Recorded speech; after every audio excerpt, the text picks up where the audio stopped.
What is the main conflict in the story? Well, I want to go back to the simplistic story. Again, we love this story because they do such a fantastic job of describing the problem statement. I cribbed this right from their presentation. I literally cut and paste this because I just love what they did. They described it as the pain, and they said the roti is the staple diet of 800 million Indians who eat 2.4 billion rotis every day. Roti making is such a skillful, tedious, and time-consuming task that people are resorting to unhealthy means such as frozen rotis, bread, or they're just eating more rice. There is no completely automatic kitchen appliance like a rice cooker to make rotis with just a click of a button in the market today. Great problem statement. So what's great about that problem statement? Why do I love that? Why do I roll that one out as an example? Well, there's several things that are good about it. What was that? Big potential market, 2.4 billion people. That's a big problem. If you could solve that problem, you're doing pretty well. What else? It's a new market with the change in the culture. It's a new market. It's a market where we've already identified the insight that it's based on, and it's also they're describing. It's kind of new because no one's really solving it today. There's another thing they do really well in there. What's the other thing I like about this? Do you think? Analogies. They gave a frame of reference, right? Now, who here has heard of a roti before? Okay, a lot of you. Who here has heard of a rice cooker before? Everybody, right? So even if you've never heard of a roti, you understand the rice cooker. You understand the role that plays in several families' homes. A lot of you probably have a rice cooker, and in certain cultures, everyone has a rice cooker. So it really gives you that frame of reference. So once you've set up the problem that clearly, the solution's easy. Maybe hard to do, but the concept of the solution is, and in this case, it's the Rotimatic, a revolutionary kitchen appliance, compact as a mini microwave oven, enables anyone to make rotis. This is 2009. Okay, so they come to this competition. They're competing against anti-cancer drugs and anti-malarial drugs and these really big problems.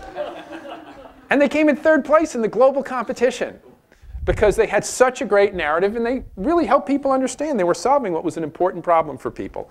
And someone asked me recently, well, whatever happened to those guys? Well, this is what happened to those guys. There it is, the roti maker, the Rotimatic. They actually built it.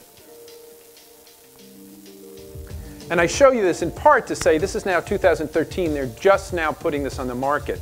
So it's taken 4 years to go around to competitions, build momentum, raise the money from investors, and then actually perfect what was a demo that they showed us many years ago and turn it into an actual consumer product. But they made it. And they obviously are very excited about the potential of this product because this is sort of how they position it in the context of great innovations.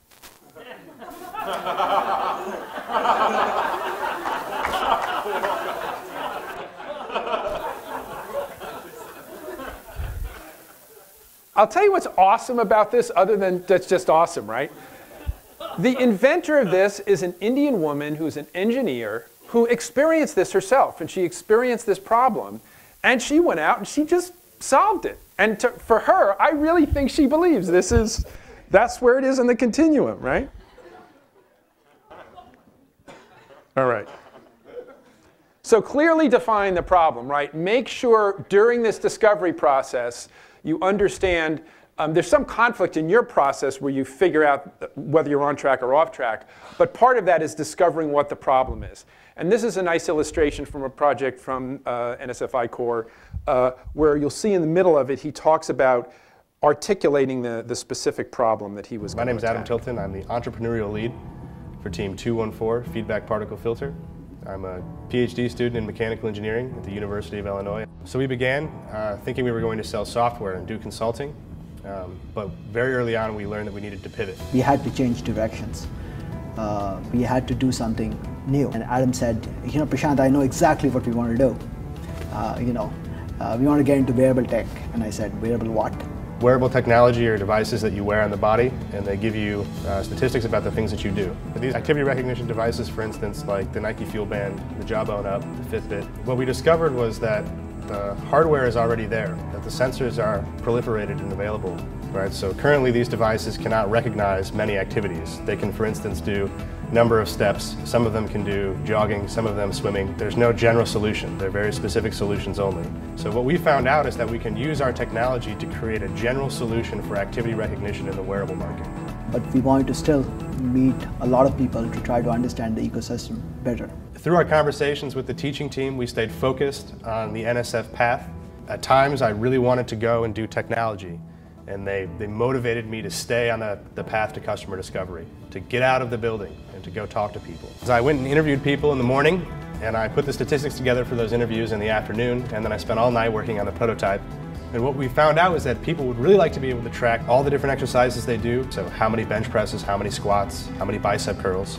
In fact, I also talked to a triathlete who described to me the kinds of things that he would like to know for running, swimming, and biking. It was a phenomenal experience. He found, I believe, a perfect match between our technology and a problem that people really were looking for a solution for. We're going to have an impact, and we're going to build a business. We are a Go decision.